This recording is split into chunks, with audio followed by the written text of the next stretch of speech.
நாசாவோட மிகப்பெரிய திட்டங்கள்ல ஒன்று தான் சந்திரன்ல தரையிறங்குறது. ஸோ இந்த மூணுல தரையிறங்குற திட்டத்தை அட்டமிஸ்னு சொல்லி அவங்க பேர் வச்சிருக்காங்க.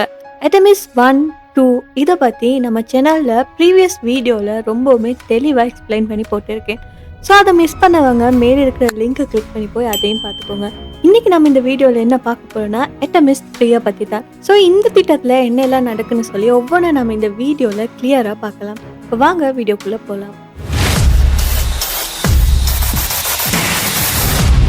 ஸோ இந்த அட்டமிஸ் 3யோட முதல் படி பார்த்தீங்கன்னா நாசாலிருந்து எஸ்எல்எஸ்ன்னு சொல்லக்கூடிய ஒரு ராக்கெட் தயார் செய்யப்படும். ஸோ இது ரொம்பவுமே பவர்ஃபுல்லானது. இதன் மூலம் மிகப்பெரிய அழுத்தத்தை உருவாக்கி அந்த ராக்கெட்டை அஸ்ட்ரோநாட்ஸ் கூடிய ஒரு கேப்சூலை விண்வெளிக்கு எறிகிறது. ஸோ இந்த ராக்கெட் பார்த்தீங்கன்னா நொடிக்கு 11 கிலோமீட்டர் வேகத்தில் பயணம் செய்யும். இது பூமியோட ஈர்ப்பு சக்தியை பிரேக் பண்ற அளவுக்கு இருக்கும்னு சொல்லப்படுது. அதுக்கப்புறம் பார்த்தீங்கன்னா 2வது படி சந்திரனை நோக்கி பயணம் செய்யறது. ஸோ இந்த ராக்கெட் வெற்றிகரமா விண்வெளிக்கு எரியப்பட்டதுக்கு அப்புறமா அதுல இருக்கிற அஸ்ட்ரோநாட் ஓரியன்னு சொல்லக்கூடிய கேப்சூல் இருக்கும். ஸோ முதல்ல அந்த கேப்சூல் பார்த்தீங்கன்னா பூமியோட சுற்றுப்பாதையில சுற்றும். அதுக்கப்புறமா அந்த கேப்சூல் பார்த்தீங்கன்னா சந்திரனை நோக்கி அதோட பாதையில சுற்ற தொடங்கும். ஸோ இந்த பயணத்துல அந்த கேப்சூல்குள்ள சுவாசத்துக்கு தேவையான ஆக்சிஜன், உணவு, நீர் இது எல்லாமே முன்னாடியே தயார் செஞ்சு வச்சிருப்பாங்க. அண்ட் அஸ்ட்ரோநாட்ஸோட பாதுகாப்புக்காக எல்லா சாதனங்களுமே டபுள் செக் பண்ணி பார்க்கப்பட்டிருக்கும். அதாவது பயணம் முழுமையா பாதுகாப்பா நடக்கும்னு சொல்லி உறுதி செய்யப்பட்டிருக்கும். அண்ட் 3வது படி பார்த்தீங்கன்னா சந்திரனோட சுற்றுவட்ட பாதையில போறது. ஸோ பூமியை விட்டு போறதுக்கே 3 நாட்கள் இருக்கும். 3 நாட்களுக்கு அப்புறமா அந்த கேப்சூல் சந்திரனை சுற்ற பாதையில போகும்.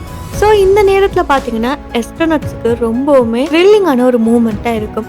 சந்திரனோட மேற்பரப்பு ரொம்பவுமே தெளிவா கண்கள்ல தெரிய ஆரம்பிக்கும். அதே நேரத்துல எல்லா செயல்களும் மெதுவா ரொம்பவுமே கவனமா நடக்க ஆரம்பிக்கும். ஸோ அஸ்ட்ரோநாட்ஸையும் அந்த கேப்சூலையுமே ரொம்பவுமே கவனமா கட்டுப்பாட்டுக்குள்ள வச்சிருக்க வேண்டிய அவசியம் இருக்கும். ஏன்னா இந்த சந்திரனோட ஈர்ப்பு சக்தி பாத்தீங்கன்னா பூமியோட ஈர்ப்பு சக்தியில 6ல் 1 மடங்கு மட்டும்தான்.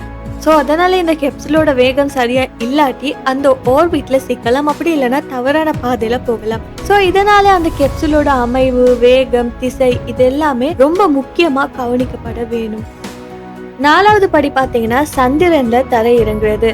ஸோ மூன் லேண்டிங் மாடியூல்னு சொல்லக்கூடிய LM ஓரியன் கேப்சூல்ல இருந்து தனியாக பிரிஞ்சிடும். அதுக்கப்புறமா அந்த LM பார்த்தீங்கன்னா மெதுவா சந்திரனோட மேற்பரப்புக்கு தரை இறங்க தொடங்கும். ஸோ அஸ்ட்ரோநாட்ஸ் எல்லாம் ரொம்பவுமே கவனமா தரை இறங்குற இடத்தை தெரிவு செய்வாங்க. நிலம் சீரா இருக்கணும், அதே மாதிரி பாதுகாப்பா இருக்கணும், பெரிய பெரிய கற்கள், சிக்கல்கள் குறைந்த இடமா இருக்கணும். அது மட்டும் இல்லாம கிரெட்டர்ஸ் எல்லாம் ரொம்பவுமே குறைவா இருக்கணும். இப்படிப்பட்ட ஒரு இடத்துல தான் அவங்க தரை இறங்குவாங்க. 5வது ஸ்டெப் பார்த்தீங்கன்னா சந்திரன்ல நடக்கவும் ஆய்வுகள் செய்யவும் ஆரம்பிப்பாங்க.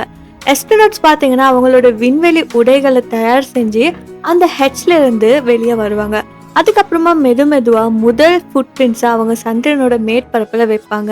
ஸோ அதுக்கப்புறம் பல அறிவியல் ஆய்வுகள் எல்லாம் நடக்கும். நில தூசி, அது மட்டும் இல்லாம மணல் மாதிரி இதெல்லாம் எடுத்துக்கொள்வாங்க.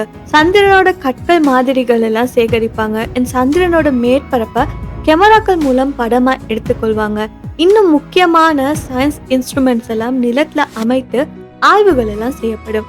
இதனாலே அஸ்ட்ரோநாட்ஸ் பார்த்தீங்கன்னா சந்திரனோட மேற்பரப்புல நின்று ஆய்வுகளை மேற்கொண்டு விண்வெளிக்கும் விஞ்ஞானத்துக்கும் புதிய தகவல்களை பெற்று தருவாங்க.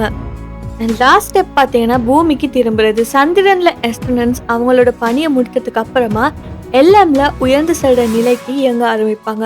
ஸோ இது சந்திரனோட சுற்றுப்பாதையில செல்லும். அதுக்கப்புறமா ஓரியன் கேப்சூலுக்கு டாக் பண்ணப்படும். ஸோ அதுல அஸ்ட்ரோநாட்ஸ் எல்லாம் பாதுகாப்பா கேப்சூலுக்கு போவாங்க. அதுக்கப்புறமா பூமியை நோக்கி பூமியோட பயணப்பாதையில செல்ல தொடங்கும். பூமி வளிமண்டலத்துல இருந்து மீண்டும் நுழைறதுன்னு சொல்லக்கூடியது ரொம்பவுமே வெப்பமான ஒரு சூழலா இருக்கும். ஸோ அந்த சூழல்ல பாத்தீங்கன்னா கேப்சூல் உருகாம பாதுகாப்பா இருக்கிறதுக்காக அவிழப்பு கவசம்னு சொல்லி ஒண்ணு இருக்கு. அதுக்கப்புறமா பூமிக்கு பக்கத்துல வாரப்ப பாத்தீங்கன்னா பெரசூட்ஸ் எல்லாம் திறக்க ஆரம்பிக்கும். அந்த கேப்சூல் பாத்தீங்கன்னா கடல்ல ஒரு பாதுகாப்பான இடத்துல தரையிறங்கும். அதை எதிர்கொள்றதுக்காக ரெக்கவரி டீம் எல்லாம் தயார் நிலையில இருக்கும். ஸோ இப்படித்தான் அட்டமிஸ் 3 திட்டம் நடக்க போகுது. இதுல தான் முதலா ஒரு பெண் அஸ்ட்ரோநாட்டும் கலந்து கொள்ள போறாங்க. நாசா இதுக்காக அதிநவீன கணனி மற்றும் இயந்திரங்கள் எல்லாம் பயன்படுத்தியிருக்காங்க. அவங்க நிலத்துல தரையிறங்குறப்ப நேரடியா தகவல் தொடர்பு கொண்டு பணிகள் எல்லாம் மேற்கொள்ற மாதிரி திட்டமிட்டு இருக்காங்க. அது மட்டும் இல்லாம சந்திரன்ல எதிர்காலத்துல வாழிடங்களை அமைக்கிறதுக்கான ஏற்பாடு திட்டங்களை கூட நடைபெற மாதிரி செஞ்சு வச்சிருக்காங்க.